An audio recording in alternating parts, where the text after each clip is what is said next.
Baga gammaddan baga gammannee hordoftootaa fi jaallattoota Hirkoo Diraamaa.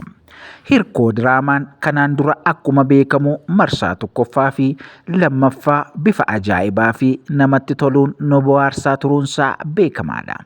Maarreegaa amma immoo achumaan hafe jennee kan abdii kutachaa turre marsaa sadaffaadhaan nuuf dhufaniitu jiru. Egaan Hirkoo Diraamaa daayirekteera ta'e kan hojjetu Galataa Jaaraa nama jabaa fi nama ogummaa kanarratti ga'umsa qabudha. Keessumattuu immoo diraamaa kana keessatti namni ga'ee guddaa taphatu Taatoo Waaqoo Geetaachoo yookaan immoo Hirkoo kan jedhamu akkasumas inistiraaktar mootummaa Gamtaa akkasumallee namoota baay'eetu argamu. Egaan diraamaan kun bifa namatti toluu fi bifa ajaa'ibsiisaadhaan akka inni dhufus hawwii guddaadhaan eegganna. Maarree jaallattootaa fi hordoftoota Hirkoo baga gammaddanii isiniin jennaa.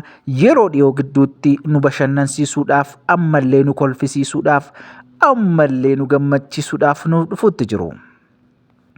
Egaan kalaqan intarteeymentii kana duwwaallee miti diraamaa garaa nuuf dhiyeessuutti argamu. Isaan dura osoo Hirkoon hin dhufiin dura yeroo inni addaan citee diraamaan Araddaa jedhamus baay'ee kan namatti toluu fi kan nama bohaarsudha. Hangasitti diraamaa Araddaa dhaggeeffachaa kalaqan irraa amma immoo Hirkoo marsaa sadaffaan isiniif dhufeera. Kanaaf namni hundumtuu gammachuuf hawwii guddaan isin eegaa jirra. Warri Hirkoo Diraamaa yookaan immoo kalaqaan intarteeymentii baga dhuftan nagaan nuuf kottaa isiniin jennaa. Shalom, welkaam isiniin jennaa. Baga nagaan dhuftanii nutti toleera gammanneerra.